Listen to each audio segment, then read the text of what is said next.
So we're on to 1 Kings chapter 6. So I'm going to try to take 6 and 7 together. And I didn't really prepare a sermon for you per se, but we're going to kind of survey this, kind of walk through it so that we understand it. So what we have here, obviously, last week we saw how Solomon procured the materials for the temple. And what we have here is it's split up in a certain way. So first he's going to describe the outside of the building, kind of the shell, starting in verse 3 and so on. And then he's going, in verse 14, he's going to describe the inside. And then right in between that, in the middle, there's a break in there in verse 11 where the Lord speaks to Solomon and he gives him sort of the condition that he needs to follow his ways, right? And then God promises that he'll dwell among the people. And then in chapter 7, we get this description of Solomon's house and the house that he made for his wife, for Pharaoh's daughter. And then 7:13 following, we get more details of the worker that was sent. And then in chapter 8, the beginning part of chapter 8, we kind of have the temple finale. And next week we'll look at Solomon's dedication of the temple, his prayer. So in the beginning of chapter 6, it says, "Now it came about in the 418th year after the sons of Israel came out of the land of Egypt, in the 4th year of Solomon's reign over Israel, in the month of Ziv, which is the 2nd month, that he began to build the house of the Lord." So it's in the 480th year after the Exodus. So this is like the completion of the Exodus. You remember Moses, where the people are in Egypt enslaved, and Moses told Pharaoh that Yahweh said, "Let my people go." So this is like the completion of the Exodus. They're stable here in the Promised Land. It's more permanent, and there's centralized worship. But yet it's going to be conditional upon the king's obedience, as we'll see. So the location where they're building this temple is significant. It's on Mount Moriah. If you may remember, this is in Genesis 22. It's where God told Abraham, "Take your son, your only son, whom you love, and sacrifice him as a burnt offering." And then before he was going to do that, the angel of the Lord came and said, "Wait," right? And then a ram was provided that was caught in the thicket. So same place. David had chosen it on Mount Moriah, and we're supposed to connect the Isaac, the offering of the only son, the unique special son, with the temple sacrifices. So before, they were moving about with the tabernacle with Moses, if you remember. After Mount Sinai, God told Moses to make the tabernacle, which is in 3 parts. And now the worship's going to be stable. They're in the Promised Land. So the Exodus is completed. So 480 years, commentators differ on this. It may be a round number because the Bible does use round numbers at times. And they'll say, well, it's accurate but yet symbolic. And some will say, no, it was exactly 480 years. I tend to think that it is exactly 480 years because he's so specific. He says in the month of Ziv, which is the 2nd month. But basically everybody agrees this is about 966 BC when Solomon does this. So he was 3 years in preparing for it, plus David's preparation before, and now he's going to do it.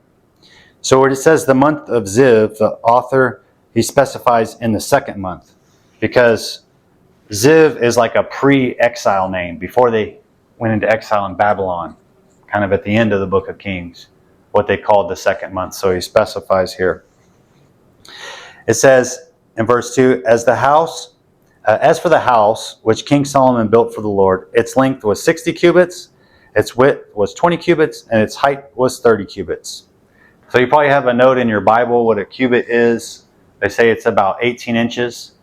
So the way they measured a cubit at first was between the tip of your finger to your elbow, and then it became a standardized measurement. So it seems like a good way to measure things while you're building. It was later standardized. You may have one that translated into feet or whatever. So here we have it. It is 60 cubits in length, 20 in height. Its length was 60, its width was 20, and its height was 30. So the tabernacle before that Moses built, it was 30 by 10 by 10. So it's double the footprint, but 3 times as high, because the tabernacle is just a tent. It can't be that high. So there's obviously a connection between the tabernacle and the temple. When you read the Torah, the 5 books of Moses, it doesn't say anything about building a temple, right? We have the tabernacle where they put the Ark of the Covenant in, but it's the same as the temple in 3 layers. So you see how those laws apply differently. It's the same law, but it applies differently. Similar for us, we have people say, well, how do these things apply to us? I'm like, well, they all apply, but they don't all apply the same way. And we see that in the Bible itself. So the porch in front of the nave of the house was 20 cubits in length, corresponding to the width of the house. And its depth along the front of the house was 10 cubits. So a nave is like a main hall. And that's going to be what we refer to as the holy place. So the temple's in 3 sections, just like the tabernacle. You have kind of the outer court, the holy place, where all the priests can go, and then the Holy of Holies, where only the high priest goes once a year on the Day of Atonement. Well, that day in the Jewish calendar is actually coming up. I think it's October 2nd. So he's going to go on to describe the rest of the outside of the building. So we're still just talking about the shell. And he's going to make storage units on the outside of the temple. And what they're going to do is they're going to put the things that David had donated in there. And we can see that in 751. He says, thus all the work that King Solomon performed in the house of the Lord was finished, and Solomon brought in the things dedicated by his father David, the silver and the gold and the utensils, and he put them in the treasuries of the house of the Lord.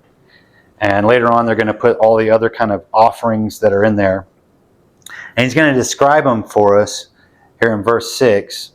Okay, so these storage units get bigger on the inside as they go up. Which seems kind of weird, but you have to think about it for a second. It says the lowest story was 5 cubits, the middle story was 6 cubits, and the third story was 7 cubits. For on the outside, he made offsets in the wall of the house all around in order that the beams would not be inserted into the walls of the house. So the way that he did that was they had these big costly stones, right? So the bottom one is so wide, but then the second one is a little narrower, right? And the third one is a little bit narrower, like a staircase. And he put those on the outside of the temple. So as they go up into these storerooms that are 3 levels high, the inside of the room is actually wider, if that makes sense. And verse 7 says, the house, while it was being built, was built of stone prepared to the quarry. We read about that last week. And there was neither hammer nor axe nor any iron tool heard in the house while it was being built. So it's like a reverent work that they're doing. They didn't turn the whole place into a construction site. We read last week that they quarried these massive, huge, costly stones, and they cut them so that they fit together perfectly. So there's a lot of preparation where they measured, they bring them to the site, and they just place them. So all the humps and bumps and so on, where they just fit perfectly flat. And I think there's a correlation and application to us in this as well. Like in 1 Peter 2:5, it says that we're all living stones being built together as a spiritual house for God. And it's kind of like we're in the quarry now, or in the text that Bobby just read, we're being built together. We're made to where we'll fit together perfectly in Christ. None of all those imperfections, our being taken away so that we all fit together as the building and temple of God in Christ. Oh, I forgot to mention a little bit about the 480 years. I want to go back. So, as I said, some people see it maybe as like a rounded symbolic number. I should have told you, if you think about it, 40 times 12 is 480. So 12 is obviously a big number in the Bible. 40 is a big number in the Bible. The 12 tribes of Israel and the people of God, the 12 apostles, is like the new Israel in Christ. 40 is obviously huge. It rained 40 days and 40 nights with Noah. It's like a time of testing. The children of Israel were 40 years wandering in the desert, eating the manna. Moses was on Mount Sinai for 40 days. The spies went into the land of Canaan for 40 days. Goliath mocked the God of Israel for 40 days. Nineveh, Jonah went to Nineveh, gave him 40 days to repent. Jesus fasted 40 days. He was tempted 40 days. He appeared after his resurrection to the disciples for his final ascension to heaven for 40 days, and there's more. So, sorry, I want to go back. I didn't want to leave that out.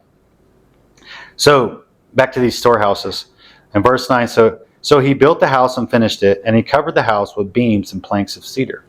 Verse 10 says, he also built the stories against the whole house, each 5 cubits high, and they were fastened to the house with timber cedars. Okay, so all those storerooms are 5 cubits high, but on the inside they're wider as they go up. From the outside, it looks uniform. Verse 11 and following, we get here where the Lord speaks. I told y'all last week that the Lord speaks the second time to Solomon in chapter 9, but apparently that's not true. I missed this one. He speaks to him here. So what he's going to do is he's going to give him the condition, and there's a promise in there. Obviously, it's from 2 Samuel 7, right, where it talks about David's son's going to build a house for God. It says, now the word of the Lord came to Solomon saying, concerning this house which you are building, if you walk in my statutes and execute my ordinances and keep all my commandments by walking in them, then I will carry out my word with which you spoke to David your father. And so the establishment of a faithful son of David on the throne is directly related to God dwelling with his people.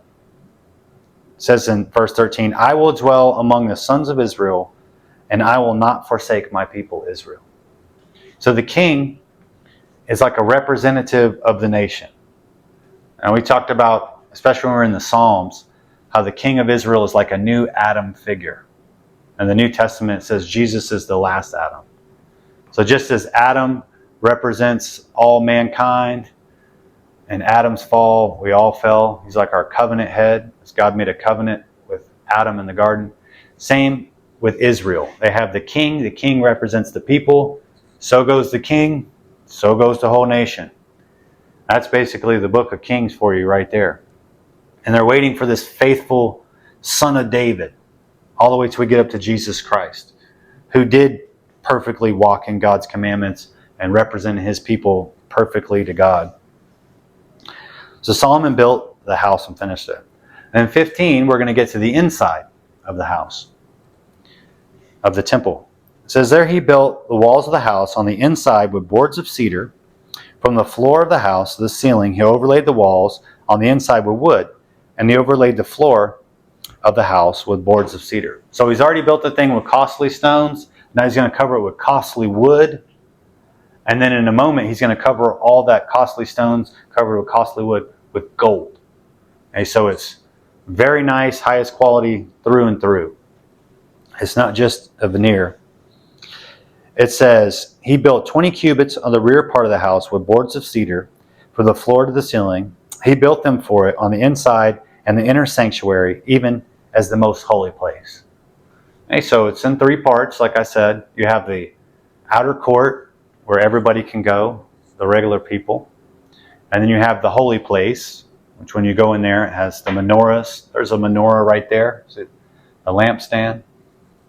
And then the table with the showbread has 12 loaves representing the 12 tribes of Israel. And Solomon's going to multiply those, as we're going to see. There's going to be more of them.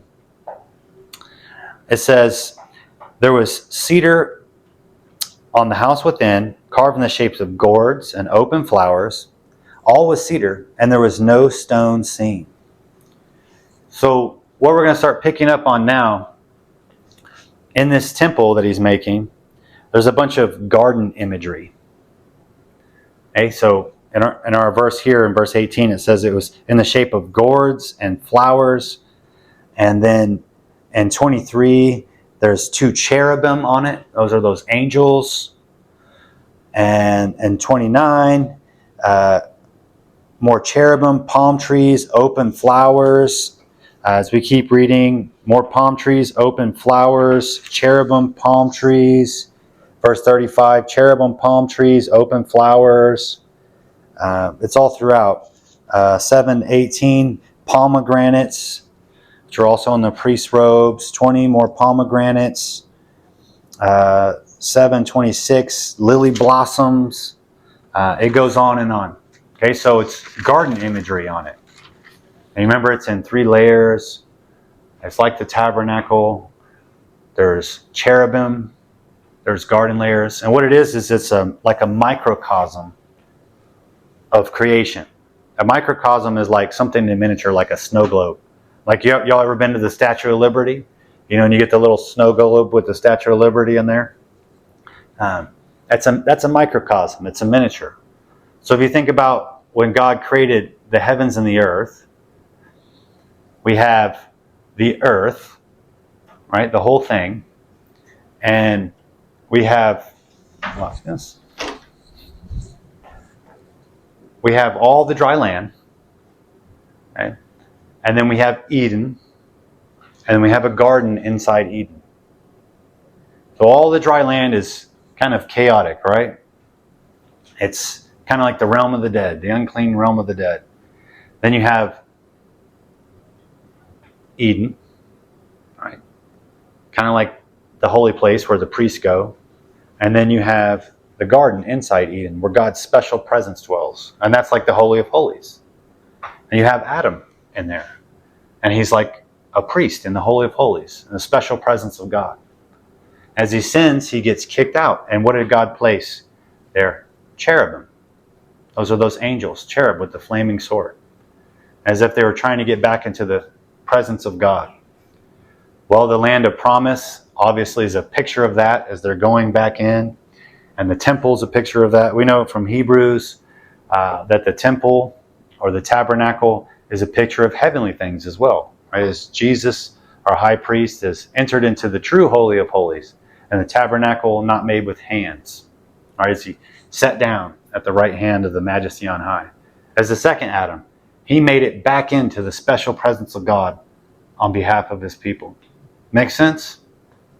And so the temple is a teaching tool. Now we look in verse 19 in chapter 6. And he prepared the inner sanctuary of the house. That's the Holy of Holies. The place where the high priest just enters once a year on the Day of Atonement. And he entered in order to place the Ark of the Covenant. Well, you remember what that is. It says in the inner sanctuary, right, the Holy of Holies, it was 20 cubits in length, 20 cubits in width, and 20 cubits in height. And he overlaid it with pure gold. And he overlaid the altar with cedar. And you notice it's just in the shape of a cube, right, the Holy of Holies. Just like the text that Bobby just read from Revelation, where he sees the New Jerusalem coming down from above. It's in the shape of a perfect cube. The new creation, everything's going to be like the Holy of Holies, where the presence of God, the glory of God, will cover the whole earth as the waters cover the sea. So Solomon overlaid the inside of the house with pure gold, and he drew chains of gold across the front of the inner sanctuary and overlaid it with gold. He overlaid the whole house with gold until the house was finished. Also the altar, which is by the inner sanctuary, he overlaid with gold. Well, this altar is the altar of incense, right before they go into the Holy of Holies, or smoke goes up. It's not the one that's outside. So more in the inner sanctuary, or the Holy of Holies, from 23 through 27. As I already told you, He put cherubim there, which is similar to the Garden of Eden. You can read about that. And then 29 and following, we have more of the garden imagery. And what he does that's different than the tabernacle is that he's going to place doors. So, and the tabernacle was just a curtain there, and it had cherubim carved on it or embroidered on it. And this curtain is still there. It's still used, but he makes actual doors for the temple in verse 31. 32 it says, and he made 2 doors of olive wood, and he carved on them carvings of cherubim, palm trees, and open flowers, and overlaid them with gold. And he spread the gold over the cherubim and the palm trees. So he made, for the entrance of the nave, that's the main hall, the Holy of Holies, a 4-sided doorpost of olive wood, and 2 doors of cypress wood, and 2 leaves of the open door turned on pivots, and the 2 leaves on the other door turned on pivots. And then, of course, more cherubim and palm trees and open flowers and so on and so forth. And I look at verse 37. It says, in the 4th year, the foundation of the house of the Lord was laid in the month of Ziv, right? Just how we started. Then he says, in the 11th year, in the month of Bul, which is the 8th month, the house was finished throughout all its parts, according to all its plans. So he was 7 years in building it. Well, this echoes the 7 days of creation. As I told you, it's like the temple's like a snow globe of the world. Now we'll skip over here, look at 8, 10, and 11. Okay, so it's like the 7 days of creation. And it says, it happened that when the priest came from the holy of holy from the holy place, that the cloud filled the house of the Lord, so that the priest could not stand to minister because of the cloud, for the glory of the Lord filled the house of the Lord. Okay, so this is like a preview of God filling the whole earth with his glory as the waters cover the sea. And it also mimics what Moses did when he built the tabernacle. I told you it's very similar. I'll read it to you in Exodus 40:33, so you don't have to turn there. It says, talking about Moses, Moses erected the court all around the tabernacle and the altar, and hung up the veil for the gateway of the court. Thus Moses finished the work. That echoes God's creation, when God finished his work in Genesis 2:21. And then here it says in verse 34 in Exodus 40, just like with Solomon's temple, the cloud covered the tent of meeting, and the glory of the Lord filled the tabernacle. Moses was not able to enter the tent of meeting because the cloud had settled on it, and the glory of the Lord filled the tabernacle. Right? Same, right? So, let's go back. Where do we want to pick this back up? Let's go back to chapter 7 in 1 Kings. Now, chapter 7, verse 1 through 12, we're not going to go through all that. You can survey that. That's where Solomon builds his house and the house for his wife, Pharaoh's daughter. And he builds a pretty nice place. I don't know if it was common or not. It would be weird to me. It'd be like, let's get married, and like, I'll build me a house, and then I'll build you another house over there. But I guess that's what they did. So his house is really nice. It's where he's going to judge from, and it's actually really close to the temple. You can look up maps if you have a Bible with maps. But at 7:13 and following, we get more details of the temple. It says, now King Solomon sent and brought Hiram from Tyre. Now, this is Hiram Abi, not the king of Tyre. And he's like that guy Bezalel when Moses built the tabernacle. When you read about in Exodus, where God gave him understanding and knowledge to do these things. It says, he was a widow's son from the tribe of Naphtali, and his father, he's a Hebrew, right? But his father was a man of Tyre, a worker in bronze, and was filled with wisdom and understanding and skill for doing any work in bronze. So he came to Solomon and performed his work. Now what he's going to do is he's going to make all these detailed things and cast these things in the clay in the ground, all these special things for the temple. And you can read about the details of all these things, but I just want to point out more of the garden imagery. In verse 18, we have garden imagery. In verse 20, garden imagery with the pomegranates and so on. In verse 22, the lily designs. And in verse 23, we get the washing basin, and it's called the sea. So when it says, now he made the sea of cast metal, he's talking about a big, huge washing basin that the priest would use out there. A really big one. And it's going to have these oxen underneath it that are facing the 4 directions. And then he's going to make 10 other little ones and put them on carts. And it's kind of like the Exodus pattern, is that they have to go through the sea before they come into the promised land, and so on and so forth. So you can survey some of that. And then in verse 36, we have more garden imagery, of course.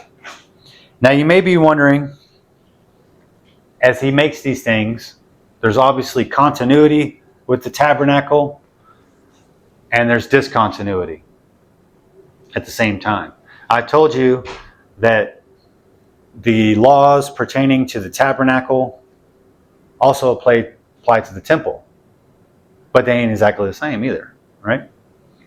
It's a fulfillment of the tabernacle, just as the church is a fulfillment of this physical temple. So it's kind of the same thing, but it's also kind of not the same thing. See, it just applies differently. And you may be wondering, does he just make up this stuff and do it however he wants? Because in verse 37 it says, he made 10 stands like this, like the big C, right? And he put them on carts, and he made 10 basins in 38. And then down in 49, instead of the one lampstand or one menorah like was in the tabernacle, he makes 10. Does he just say, well, 10's better, I'm just going to do it however I want? No. And 1 Chronicles 28, we find out he's actually doing it exactly how the Lord describes this, wanted him to do it. So some people may read this and say, well, we can worship the Lord however we want to. These things are acceptable to God. It just depends kind of how we want to do it. But it's not true. So 1 Chronicles 28, 11 through 12. It says, then David gave his son Solomon the plan of the porch of the temple, its buildings and its storehouses and its upper rooms, its inner rooms, and the room for the mercy seat. And that's the Holy of Holies, right? And the plan of all that he had in mind for the courts of the house of the Lord, for all the surrounding rooms, for the storehouse of the house of the Lord, for the storehouses of the dedicated things. And you might say, well, look, see, he did it however David just wanted to do it. Well, no, look over at verse 19. 1 Chronicles 20 it says, all this, said David, the Lord made me understand in writing by his hand upon me all the details of this pattern. So what Solomon's doing with this temple, it comes directly from the Lord via David, not just imaginations of his own mind. So he's not making innovations or anything, even though the temple was much greater and grander than the tabernacle. Now I've already showed you where David, he takes the things that David gave, right, and he puts those into those storehouses on the side. And then we have kind of the finale at the beginning of chapter 8. And we'll just look at that briefly, and we'll look at Solomon's dedication of the temple, which is awesome, next week. So it says, then Solomon assembled the elders of Israel and all the heads of the tribes, the leaders of the father's household of the sons of Israel, to King Solomon in Jerusalem, to bring up the ark of the covenant of the Lord from the city of David, which is Zion. Okay, that's Mount Zion. It's on a mountain. All the men of Israel assembled themselves to King Solomon at the feast in the month of Ethanim, which is in the 7th month. Then all the elders of Israel came, and the priests took up the ark. And they brought up the ark of the Lord to the tent of meeting, and all the holy utensils which are in the tent. And the priests and the Levites brought them up. And King Solomon and all the congregation of Israel who assembled with him were there before him, before the ark, sacrificing so many sheep and oxen that they could not be counted or numbered. Obviously, Solomon's known for this, but this is a very special occasion. So the priests bring the Ark of the Covenant of the Lord into the place in the inner sanctuary of the house, to the most holy place, under the wings of the cherubim. For the cherubim spread their wings over the place of the ark, and the cherubim made their covering over the ark and its poles from above. So the Ark of the Covenant was carried on poles, so the priests could move it around. And you remember when David wanted to do things his own way, he built his own cart for the Ark of the Covenant, and it tipped and Uzzah touched it and Uzzah died. So no more of that. It's on the poles, and they have these giant cherubim over it. Okay, and their wings are touching one another. They're massive over the Ark of the Covenant. And then I want to notice here what it says in verse 8. It says, "But the poles were so long that the ends of the poles could be seen from the holy place before the inner sanctuary, but they cannot be seen outside. They are there to this day." So a couple things I want to notice. As I said, even though he put doors, the curtain is still there. No one could go into the Holy of Holies except for the high priest once a year, and not without blood and prayer and so on, or he'll drop dead. So how do they know that the ark's still in there? All right? Well, they could see these poles kind of poking the curtain out. And I also want to observe that he says that it is there to this day. Well, this same book, the book of Kings, also records the destruction of the temple later. Okay, so 1 Kings was written over a period of time. And says there was nothing in the ark except the 2 tablets of stone which Moses put there at Horeb. Okay, those are the tablets of the 10 Commandments that God wrote with his own finger, where the Lord made a covenant with the sons of Israel when they came up out of the land of Egypt. Well, before, you remember there were 2 other things in there, right? Moses' rod that budded and a golden jar of manna. So not sure what happened to those. It may have been when the ark was stolen in David's time. They took those things when they opened it. Not sure. But as for now, it's just the tablet of the 10 Commandments, or the tablet of the covenant that's in there. And it happened when the priests came from the holy place, the cloud filled the house of the Lord, so that the priests could not stand to minister because of the cloud. For the glory of the Lord filled the house of the Lord. As I said, this is a picture of the way that it's going to be, the new heavens and new earth that we wait and pray for. So, next week, you guys didn't think we were going to get through all that, did you?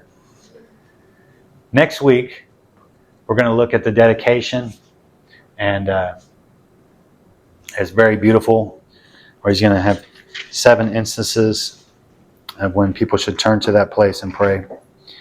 But as for now, the takeaway is I want you to understand the temple and its function and its construction, and specifically its relation to creation and new creation and the church. As Paul emphasizes so much in the New Testament, that you are a new creation in Christ.